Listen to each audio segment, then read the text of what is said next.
This is Film Talk, where we interview the brightest minds in filmmaking 5 days a week. Do you need a great camera for your next shoot? You may want to consider the world's lightest handheld Super 35 digital film camera, Blackmagic's Ursa Mini 4.6K. The Ursa Mini boasts a 4.6K sensor, global shutter, and up to 15 stops of dynamic range. It's perfectly balanced for handheld use and comfortable enough to be used all day long. Scene 1, take 1. Film Talk Nation, we are greenlit for yet another great show. Vanessa Frank here, and I'm excited to bring you our featured guest today, Ali Faulkner. Ali, are you ready for your close-up? Always. No, not always, but yes, I am. Well, you always look very beautiful in your close-ups, I have to say. Wow, you're very sweet. I appreciate that. Ali Faulkner has starred in movies such as The Twilight Saga, Breaking Dawn, Butcher Boys, and Bad Kids Go to Hell. She's also starred as the lead in The Song, which was nationally theatrically released in 2014 by Samuel Goldwyn Films and Sony Affirm. Ali, it's an honor to have you on the show today. Thank you so much. Thanks for having me. So, Ali, I'm sure there's going to be a lot of young actresses listening to this show just thinking, wow, how do you get to a point in your career where you're in Twilight or you're playing the lead in a movie that's being theatrically released nationwide by Samuel Goldwyn Films?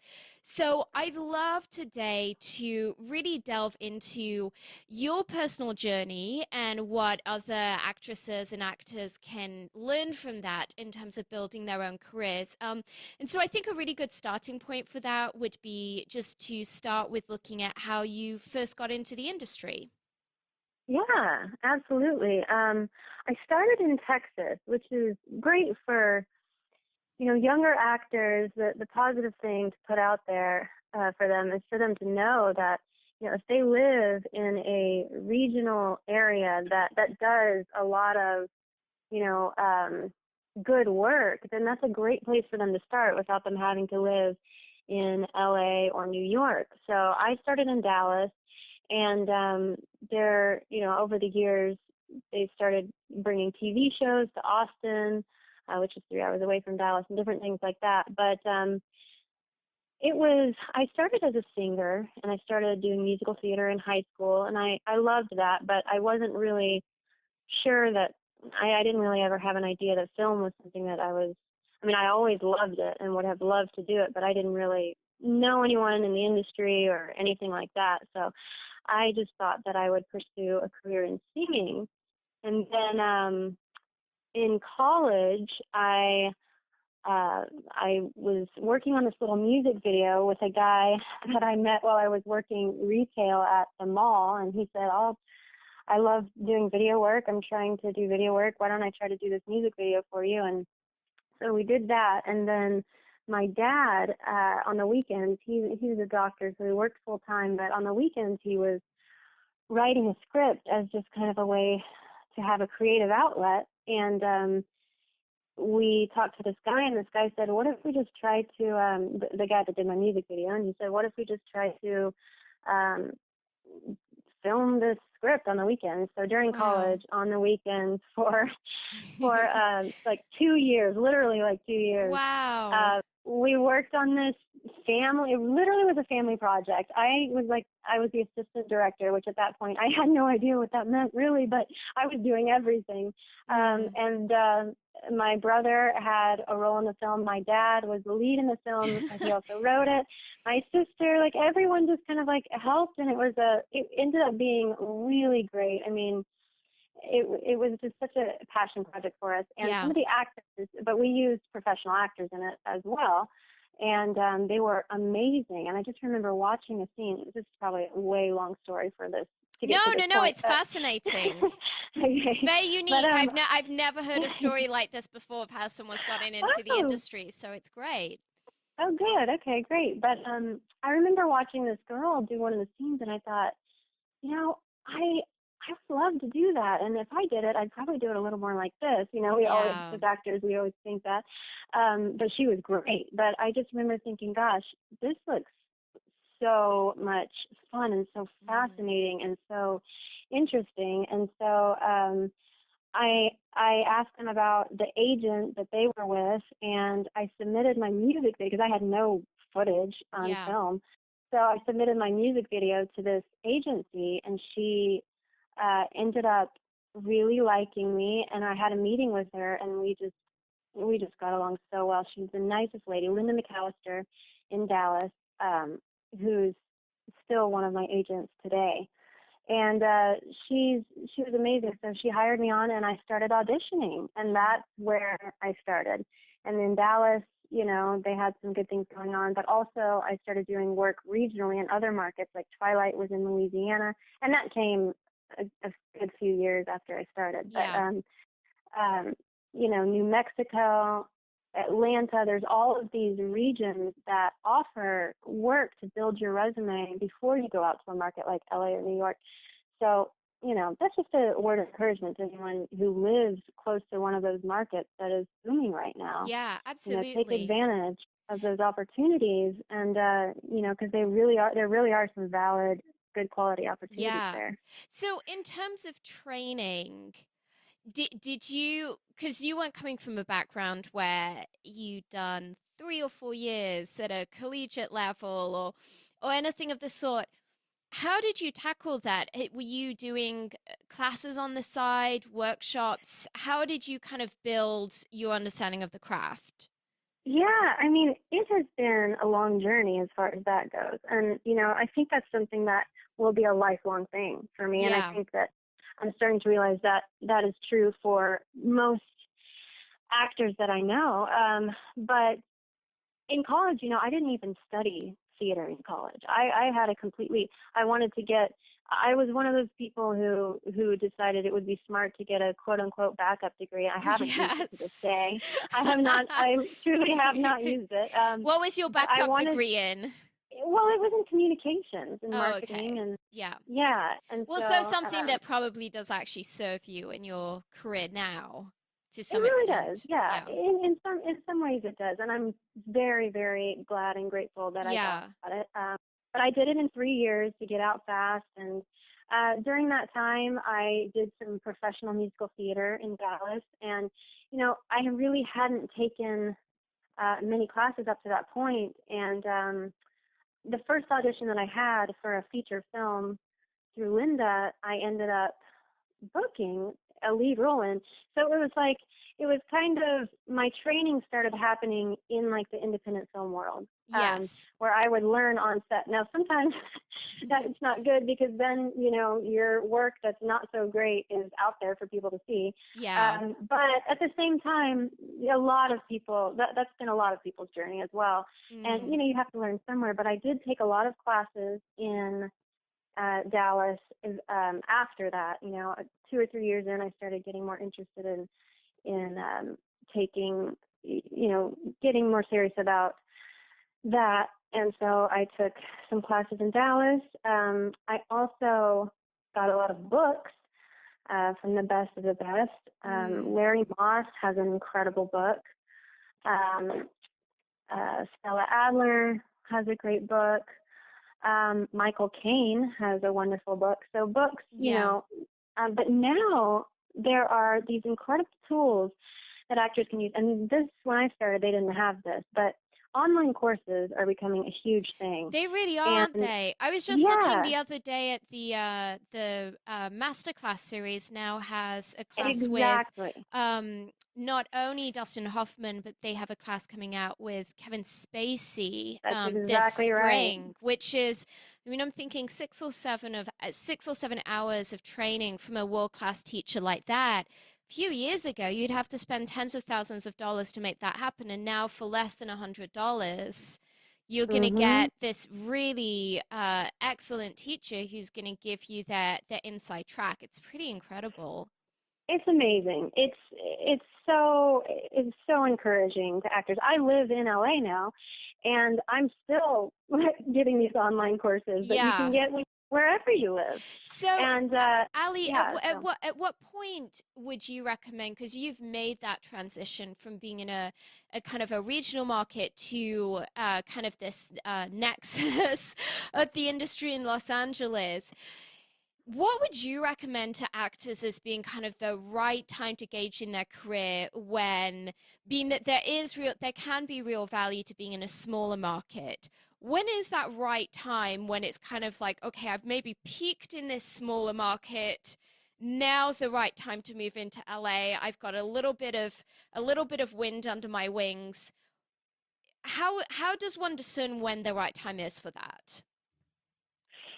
Yeah, well, and then also touching on the classes that we were talking about. Of Mm, course, some of the best classes are here, yes. New York and LA. So the advantage of being out here, to expand on that, is now that I get to study with, with some great people. So that's something that, there I'm sure are great classes that are a good place to start with in Mm, the regional markets, but eventually that's the exciting thing about coming out here, is really yeah. getting to just expand your Amo- craft. um, But Amongst many other advantages. exactly, yes, aside from the more obvious reasons, Mm, but yes, it's different, I think, for everyone. I think it depends, obviously, age. You don't want to come, if you have support when you're really young and you have someone that's able to take you out here, that could be a different story. That wasn't the case. I wasn't a child actor that had parents taking me to auditions and stuff like that. So uh, for me, it had to be when I was ready to come, kind of by myself, in a sense. yeah. And I think that that's different for everyone. You have to just know yourself well enough to know what you want to do and what you don't want to do.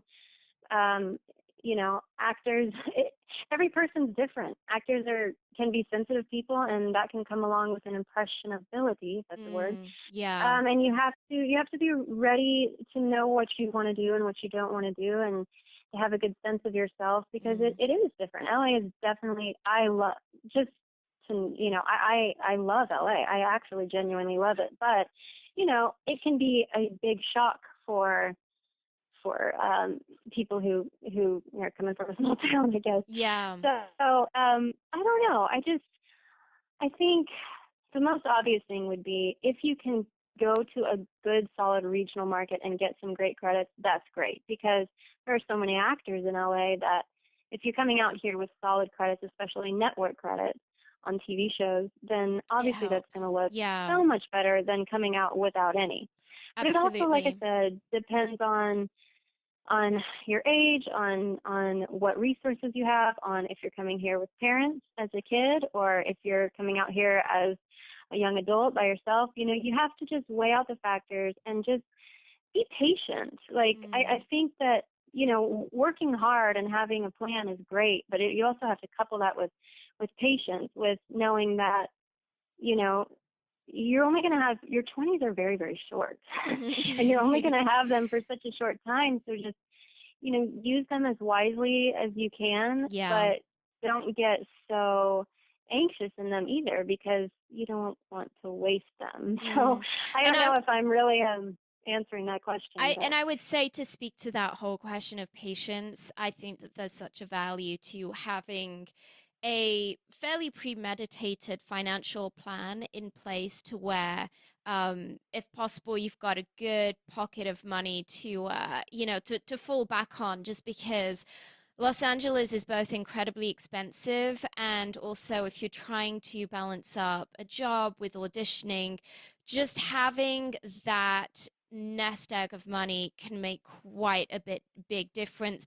In many, many cases, I think a lot of actors um, estimate how much money they think they're going to need, and then find it's three times that amount. And so I think that the more that you can plan for the reality of the fact that you might be out of work for quite a long amount of time, and that the work that you're picking up on the side is not necessarily going to be highly lucrative, just the less stress it's going to cause, and the more you're going to be able to focus on the auditioning and the roles, that's and not so true. Yeah. perpetually being in a place of just worrying about paying rent. So, I think while actors are in that phase of waiting and preparing, just using that time to sock away as much money as possible can really make the difference over whether you're able to stick around for long enough until something happens. Because realistically, I mean, I've heard of stories where people have gotten off a plane and 3 days later they've had work. But in many instances, you may be waiting 4 or 5 years, and if you at least have a solid plan for the first year or two,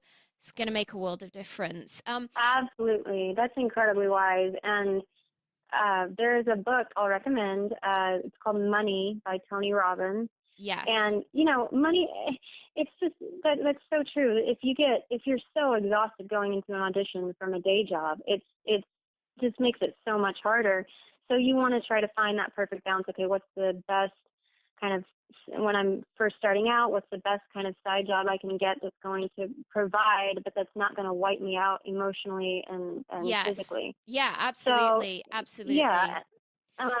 And there are, because this is such a big market, there are quite a bit of jobs that people can find out here, but sometimes it takes getting your feet wet. It takes a long time meeting people to find that right fit. So yes, Yeah. absolutely. Yeah. Coming out here with a good nest egg and really starting your financial planning early. Get that book, Money by Tony Robbins. That's all I'll say about that. Fantastic So. recommendation. So, Ali, I would love to know over the course of your career, what is the biggest challenge that you've encountered so far, and how did you turn that situation around? Um, okay, so I guess one of the biggest challenges, I mean, there's many challenges that you face, but I would say that one of mine was um, dealing with fear. I guess instead of it Mm. being more of it's hard to get this kind of position or that kind of role, mine, I'll share a more, I guess, personal one. But yeah, it's, I remember a time that I had an opportunity to go do something, and I turned it down because I just felt like I wasn't ready. But it was a really big opportunity, and I can remember reading these stories looking back.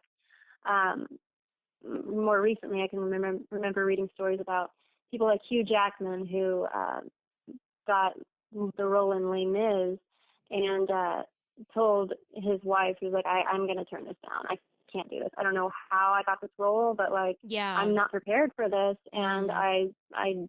I'm going to turn this down. It's way more. I've bit off way more than I can chew. Yeah. And she said, this is something more, this is bigger than a lot more challenging than things you've done in the past, and you can do it. Go do it. Yes. Yes. And he did. And Nicole Kidman has said the same thing. She's tried to turn down so many projects, and her agent has to like force her to do it. So I Mm. know this is a normal thing, but at the same time, it can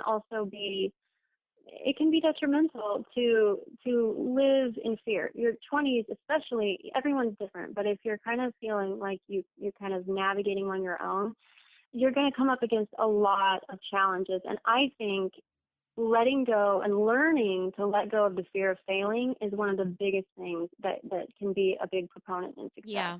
Absolutely. To be willing to just almost make a fool out of yourself rather than not try. Yeah. Because there are so many times that you end up doing it and you realize, I'm so glad I did that because it ended up turning out great. But Mm. even if it doesn't, the most successful people have failed so many more times um, than they have succeeded, just Yeah. simply because the numbers. And in this industry, you're going to be told no, not even based on your talent. You're going to be told Mm. no because of whatever reason. They already have someone, or you don't look the right way, or there's going to be so many things. You have to know how to have some sort of thick skin enough to know that, okay, I'm bigger than this. Who I am is not based on other people's opinions, or based on my sense of self-worth is not wrapped up in the work. If you can separate yourself from that, especially as such an impressionable young person getting into an industry that is so about getting in touch with yourself, having confidence, all of these things, Mm. and putting yourself out there on display for people to see, the more that you can get in touch with having a healthy mindset about it, the more successful you're going to be. So Yeah. that's basically how I Absolutely. turned it around, was getting in touch, was learning that lesson that we all have to learn. But I think this industry kind of really forces you to learn it. So Yes. I used to have a dance instructor who would say to me when I felt like I couldn't do a step or I couldn't do a move, she'd say to me, well, just do it as if you were pretending that you knew what to do. And it amazed me how many times when I would just kind of let go of the idea of feeling like I knew what I was doing. And I just said, okay, I'm just going to pretend like I know this dance move. I'm just going to give the best impression I can based on what I would imagine it would look like. It's amazing how many times actually I was actually able to pull off moves that I could have never have done otherwise. And I've personally carried that many times into my career where I've thought, okay, I don't know how to do such and such, so I'm just going to pretend, do what I would do if I was pretending that I knew what I was doing. And it's amazing how many times that just completely unblocks you. that's So exactly right. I absolutely agree. so, Ali, in terms of that intimidation and that kind of fear of failure and imposter fear and all of the issues that we pretty much all face in this industry, and I think actors in particular are really on the front lines with, how did that play out for you when you have gone through auditioning processes like, for example, Twilight, where there's so much on the line, particularly as the installment that you were in, I believe, am I right in thinking, wasn't the first installment? So it was, at this point, this is already this huge It was the fourth one, right? yeah, so Yeah. it's this huge established franchise that's internationally known. And I would imagine as a young actress, it kind of feels like, wow, if I don't get this job, I'm just going to be devastated. So how did you navigate that process successfully? Particularly as I would imagine that there would have, am I right in thinking there would have been quite a number of auditions for that role? Oh my goodness. Yes, there were, but I actually got incredibly lucky and only had to do one. Now I know that's a rare story, but Seriously? What? yeah. How? How? Well, I got in on the second round of auditions already. Oh, okay. And so they had already been through it once, I guess, and then they were having people redo their auditions in a different way. And so I got in somehow on the second round. I don't remember exactly, um, but yeah. First of all, I just want to say, to younger actors, like, you can't put so much weight on each audition, even if it's a big, franchise or whatever, or if it's an exciting audition, or if it's something you really love. Like, at the same time, you have to just go in and do the work, and in a sense, go on to the next thing. Because if you put so much pressure on it, that sometimes cannot be a good thing. It's great to be excited, but like at the same time, don't put too much pressure on yourself. Yeah. But give it all you got at the same time. The story of that audition is I almost didn't do that one. I was filming Butcher Boys in Austin, and I I had one day off, and my agent was like, "Can you do this audition?" And I thought, "Oh gosh, I'm so tired." I know this is Yeah. pathetic, but Did you have I to was like, did you have to travel for the audition or did you tape it? I actually taped it, and Yeah. I thought, there's no point in doing this. I'm not going to get this Yeah, because they're like there must be auditioning a for this. million other actresses auditioning right now for Yeah, Twilight. Yeah. exactly. And they were having auditions in LA for it, and I was like, this is like, why would I spend my one day off doing this? Now that's not a good mindset to have. But I did learn that lesson, because I was like, you know what? My boyfriend at the time, he's my husband, and my sister was like, you got to do that. And I was like, okay, I'll do it. So I put it on tape, and somehow I was the only person booked out of Texas on that film. That's amazing. Um, and it was one of those things where, I mean, I was definitely floored and shocked when I got it. It was Yeah, my, what was that like when you got that phone call saying you've got the role? oh man, it's like being a younger actor and getting news that you get to be in something that big, and you at the time live in Texas. You think, how is this even how is this even possible? So I Yeah. was obviously over the moon. I got to, I mean, it's a pretty small role, but I got to quit my job waiting tables when I booked that role. Oh my So gosh. to me, it That was must have like, been that must have been amazing when your boss was like, "Why are you quitting this job?" "Oh, because I'm going to go act in yeah, Twilight." Yeah, that's pretty right. amazing. Well, I didn't quit. I said I'll come back after I finish filming, but I That's ended up getting crazy. fired because I was away for so long. And Oh so, my but to gosh. me, I was so excited when I got fired because I was like, I didn't want to be working that job anyway. So, Yeah, um, that's but yeah, amazing. that definitely taught me you have to just go for things. You Yeah. do. You have to put yourself out there. You never know, and you're going to also have times where you put in so much work and nothing comes. But Yeah. eventually, something will break. So. Yeah. I think it's the story that so many young actors dream of is that they're going to get booked on a huge franchise like Twilight and they'll be able to quit their day job and tell everyone, "Oh, I'm quitting because I just booked this huge role." I think it's a very archetypal Hollywood success story. So Ali, what's one thing you really wish you'd known earlier on in your career?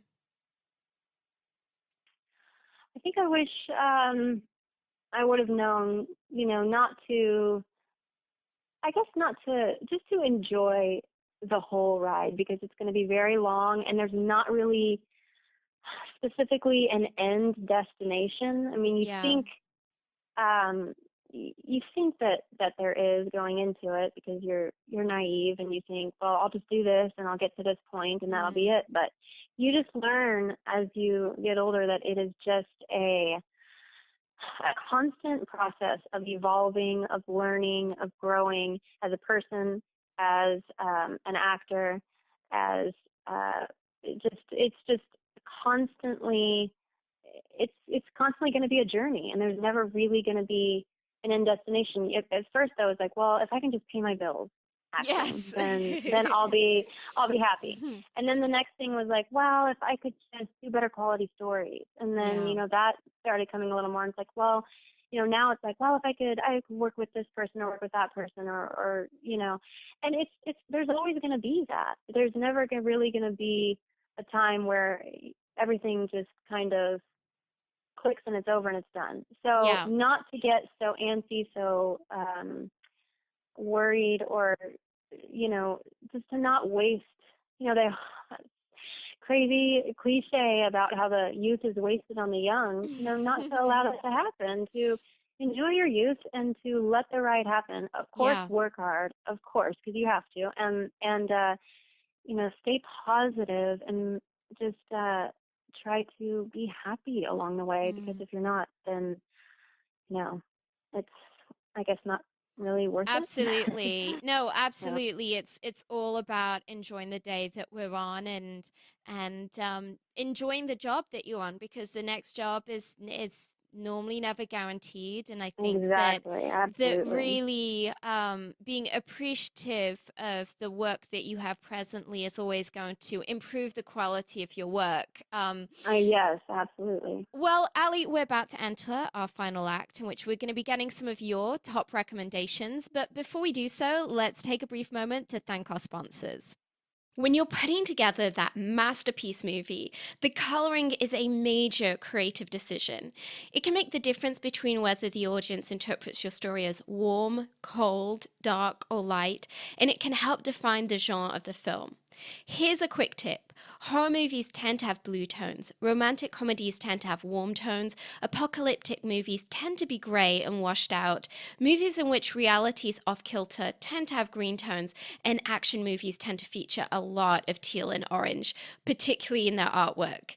The Emmy Award winning Da Vinci Resolve from Blackmagic will help you get that perfect color for your next production. The Da Vinci Resolve 12 combines professional non-linear video editing with the world's most advanced color corrector, so you can now edit, color correct, finish, and deliver all from one system. The DaVinci Resolve is completely scalable and resolution independent, so it can be used on set, in a small studio, or integrated into the largest Hollywood production pipeline. From creative editing and multi-camera television production to high-end finishing and color correction, only DaVinci Resolve features the creative tools, compatibility, speed, and legendary image quality that you need to manage your entire workflow, which is why it is the number one solution used on Hollywood feature films. Ali, welcome to the final act where you'll be sharing incredible resources and mind blowing answers. Are you ready? Yes, let's do it. Ali, what is the best advice you've ever received? Um, I received a lot of good advice over the years. One thing that has stuck with me is I think I was 12 years old and I came home from school one day and I was upset because someone had been mean to me or something. I don't remember exactly. They didn't like me or something like that. And I didn't understand why because I always tried to be so nice to Yeah, I was everyone. I gonna say that's really, that's so crazy because you're like the world's sweetest person. I mean, well, thanks. I mean, I'm guessing they every were probably jealous, Ali. I'm just saying. well, I mean, I like to call myself sweet and sour because everyone who's sweet has a sour side. Let's be honest. But yeah, no, but at that point, I was so young and I just didn't understand why. And my dad said, Allie, you can't be everyone's Yeah. cup of tea. That's exactly what he said to me. And it was so simple. But I just remember it striking a Mm. chord with me at that age and realizing that no matter what you do, not everyone is going to. I know it sounds pretty elementary, but Oh, it's but so not true everyone is though. going It's so to. true. I um Yeah, not I everyone will heard be kind to you, and you have to understand that's on them. That's coming from a yeah. place in them, and not really I heard about you. a I heard There's an nothing you can do about it. iteration on that recently, which I actually ended up posting to social media because it spoke to me so differently, which was that I'd rather be someone's shot of whiskey than everyone's cup of tea.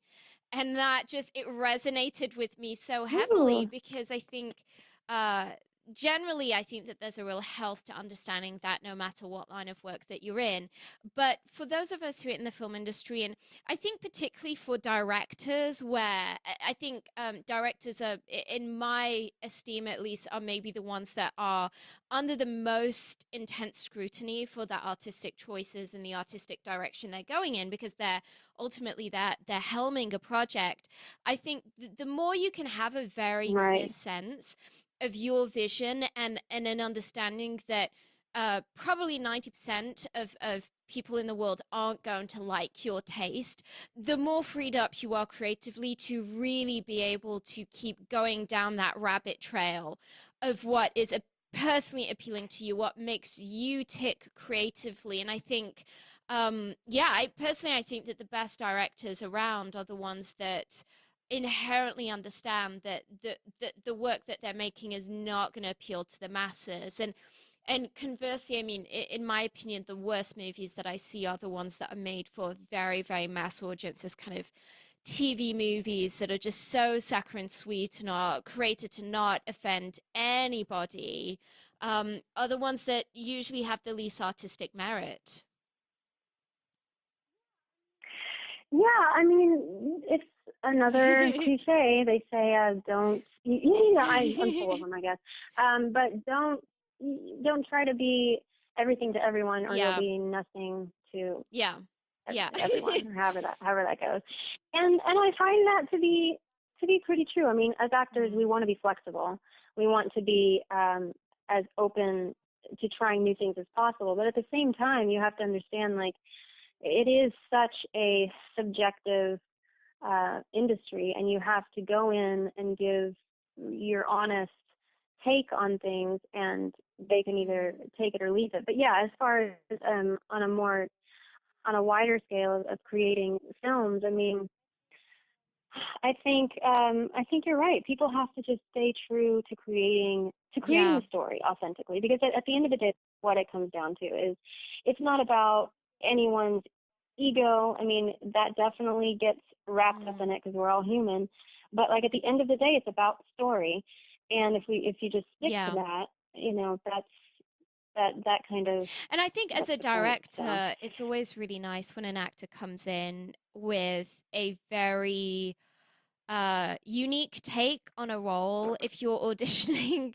We've all had those days where you're just watching one audition after another and everyone's very much on the same tone. And it's just really refreshing when an actor comes in with a take that's maybe less safe, but at least it shows you that they have a point of view. And that can be risky. But for me personally, I think having had those days where it can feel like such monotony, it's really refreshing and nice when an actor comes in and just shakes it up a little bit, or at least offers to, maybe says, listen, I can read this a couple of different ways. And then they maybe have that kind of B version of it that's really, really unique and has an original viewpoint.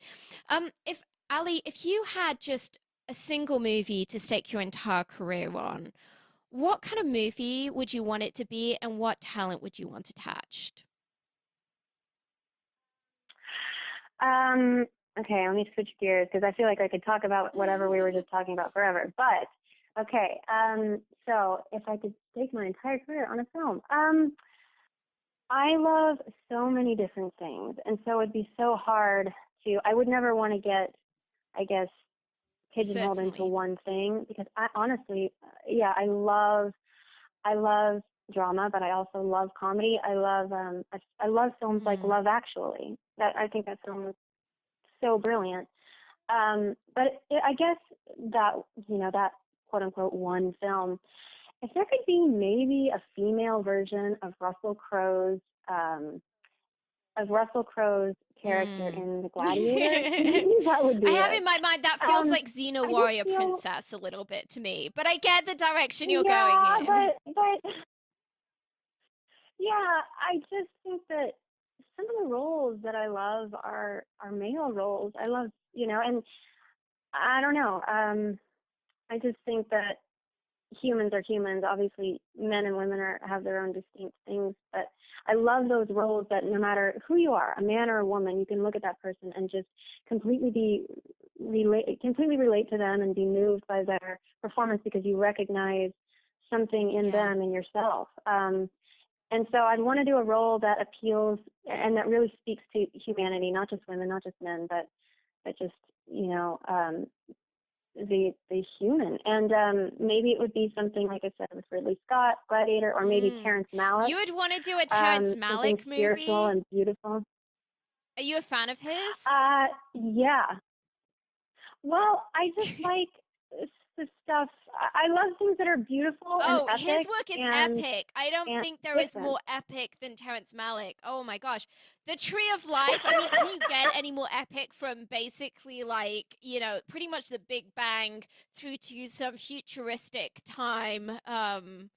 Yeah, that was a pretty trippy movie. It was pretty Right. unique. Or maybe, yeah, or maybe Oh Tom yeah, he Hooper. I is mean, there's just great. so He many is incredible. wonderful. Yes. To create a masterpiece, Yeah. basically. That would be. I mean, of course, wouldn't that be everyone's dream? But yeah, Um, Ali, you yeah. mentioned earlier a few really great book titles, Stella Adler's work, which I've actually found myself recommending to people recently, and and you mentioned Money by Tony Robbins. I'd love to know, other than those titles that you already mentioned, if you could recommend just one book for our listeners, something that you believe could really be of help to them in their own film career, what would it be and why? It's so hard because I can literally. I mean, reading books is just. Yeah. It's everything to me. I I think it love is. books.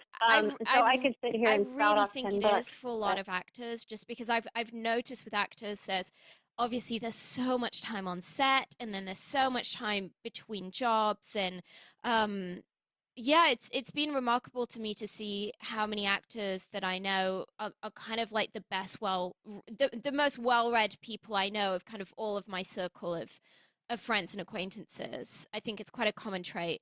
yeah, well, yeah, I mean, I think that you have to be, and not everything I read, most things I read are not acting books. I read books that are just about life. I read a Mm. lot of nonfiction.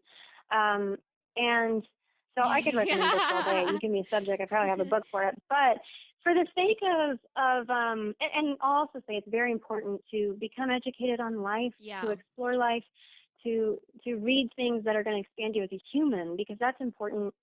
You can't really have a deep well to tap into in acting if you don't Absolutely. explore those things. So that's almost just as important as reading an acting book. It's not Yeah, a but lot more I think important, the I'd more probably that say. you can flex your brain muscles in seeing the world through other people's eyes and other perspectives and points of view, the more that's going to prepare you for doing Absolutely. that scene work as an actor when you do book roles.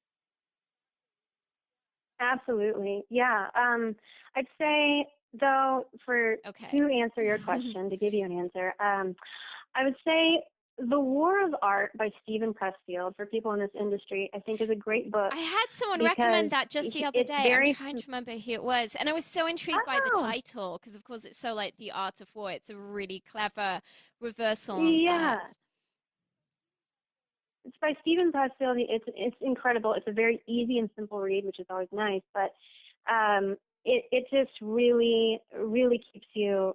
It gives you so many tools to just really go into it and do what you need to do. As it describes the difference between a professional and an amateur, but it really speaks to people who are specifically, obviously, doing Mm. something artistic. Another book, I'll just add Did, one more, is The Artist's okay. Way. The Artist's Way is an incredible book. It's kind of like mixes spirituality and art, and is a great journey for going through any Mm. artistic blocks for any Fantastic. person in their journey. Yeah, Two very so good those two. Yeah. recommendations. Well, Film Talk Nation, I know that you love audio. To thank you for joining us today, we've partnered with our friends over at Audible to offer you a free audiobook. Great titles available include Story by Robert McKee and Save the Cat Strikes Back by Blake Snyder. If you haven't already done so, you can claim your free audiobook at audibletrial.com/film talk. That's audibletrial.com/film talk. And this link will also be included in today's show notes. Ali, if you could recommend a single movie to our listeners, maybe something that's really had an impact on your own journey as a filmmaker, what would it be and why? Um, so I have a lot of favorite movies, but I'll say for something recent, I'm going to say Spotlight. I know I know, literally I'm last like, night that's it pretty won Best Picture. thematic. Yeah, yeah. So, but the thing I loved about that film was it's just a great example of how simplicity cuts Mm, so deep. And I loved how, there's not a lot of, obviously not a lot of special effects, but not a lot of over dramatic. Like everything was just so mm. poignant and truthful. The Well, they actors had an are all incredible across cast. the I board mean, phenomenal. Yes, incredible cast. But I mean, everything was, the directing, just everything was so great. And to take something that's obviously such a powerful story and relevant, but at the same time can stand a story that can most mm, certainly stand the test of time. It's just, I feel like it's a great example of how when you just hit every aspect of filmmaking right and it all comes together, that's a good example. So that's were probably the one I'll you throw out there for now. expecting it to win, or were you kind of surprised? I didn't. I kind of thought Yeah, maybe The Revenant would I was win, but just I'm I happy was that it won. convinced it was the Revenant's year. So yeah. Right, yeah. Which I loved Yeah, The I think Revenant as well. honestly, I mean, I just thought I it think was it was a amazing. really strong year. I think there were a lot of incredibly compelling movies in that category, but I do think a lot of people were surprised that it was Spotlight. Yeah, Yeah, absolutely. But I'm kind of glad that it was just for the sake of, I mean, I love The Revenant, but I love like I said, the yeah, simplicity can be beautiful. And I think that that's a good statement to show that, to keep it about a film that just keeps it very much yeah. about what it's Well, it was. about, I think it about the was. truth of what's going What I on. can say is, I felt it was a really nice counterpoint to Mad Max just winning so many awards. I felt like it balanced. It definitely balanced out the Oscars in a year where it felt like a, a lot of accolades went to a movie that was um very, I mean, very much the opposite of Spotlight. It's really hyped up to the max with the set design and the costume design and all of that stuff, which I love, and so I was excited to see it do so well. But it definitely just Yeah, meant for that then sure. when Spotlight won Best Film of the Year, it was like, whoa, I did not see that coming. So yeah, it was So kind of an true. interesting Yeah. dichotomy. Um, Ali, are there any websites or apps that you have found super helpful in your acting career that you would want to recommend to our audience? Yeah, it's so funny, Vanessa, because I was gonna say Audible, and then you talked It's about it. fine. We can go with But Audible. literally, that's what I had. Yeah, that's what I was gonna say was. I mean, I don't use tons of apps, but Audible is pretty much one of my go-to apps because you can download all. They're getting a free promo here from me, but like you can get you can get all of your books on the app, and then you can listen to them Yeah. literally anytime, wherever you go. Plug into your car, at the gym.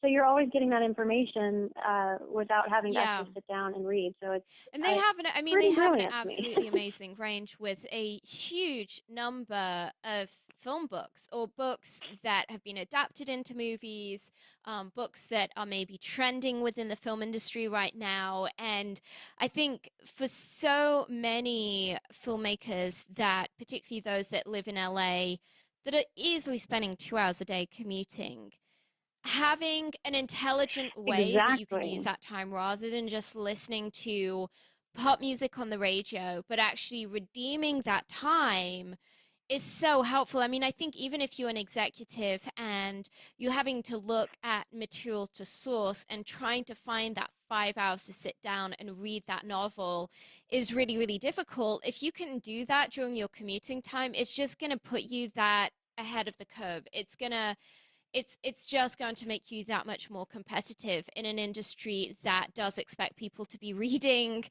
like 40 hours a week. I mean, it's amazing to me. I have right now, I have different books that I'm reading, and it's, I think anything that will cut down on the amount of time when you actually have to be looking at the page, and that allows you to be absorbing that content while you're in the bathtub or you're commuting or you're washing your dishes or you're on the treadmill, whatever it is. It's a really simple life hack that can save hours off of your week.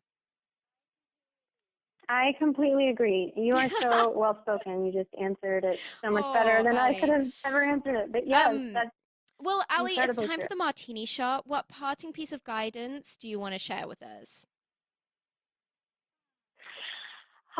Parting piece of guidance. You know how Nike says just Yes, do it? yes.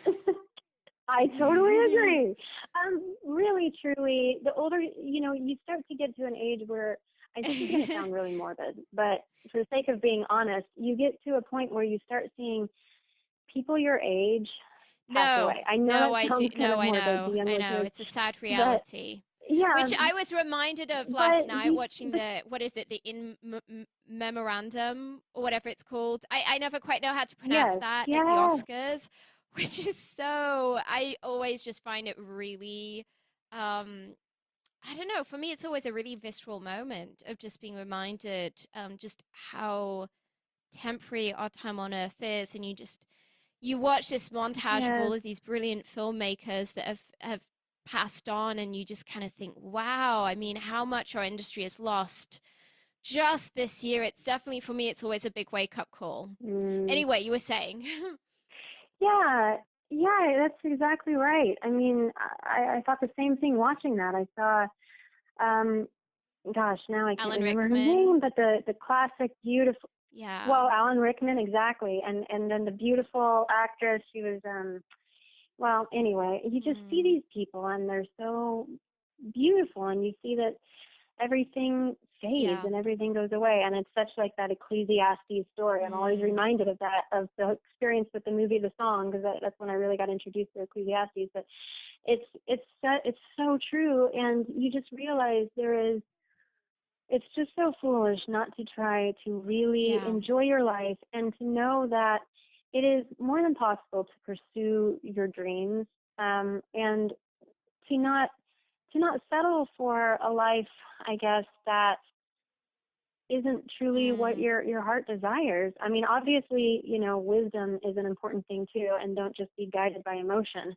But at the same time, listen to your heart, and know that your Yeah. dreams are valid, and to just live your life, to find happiness, to do what brings you joy, and to truly, you know, um, make the most Mm. of your time. I know that probably sounds so, you know, cliche, No, but it's true. You it's don't want just to be true. that To person enjoy who it. at 70 years old wishes that they'd actually gone for it as an actor or as a filmmaker. Yes, enjoy your life. Yes, enjoy your youth. And everyone always wishes to be older. Trust me, that I will think not come. in Like, this industry. and This is one of the enjoy. rare industries where youth is not, it's not seen as being a negative. Yes, exactly, that's true. But as a kid, being like 10 years old and being like, I wish I was Yeah. 20 and I could move out to LA and I could do my thing. It's like, enjoy being a kid and enjoy wherever you're at, even if you're struggling, even if it's 20s are Mm. very hard because you're now no longer, you're now responsible for yourself. You're not living in at home anymore. And so you're basically thrown out into the world and you get a real sense of what the world is. Just try to breathe and enjoy as much of the Mm. process as you can because it Mm. goes by for Very everyone. good advice, So, Sally. Well, that's a wrap. Film Talk Nation, in this industry, you're only as good as the people you know. And today you've been hanging out with Ali Faulkner and myself. If you want to go the extra mile, head over to filmtalkpodcast.com and type Ali Faulkner into the search bar. The show notes from today's show will appear along with everything we discussed, like Ali's recommended books and movie. Ali, we appreciate you sharing your priceless insight with us today. Film Talk Nation thanks you, and we'll see you on the red carpet. thank you so much.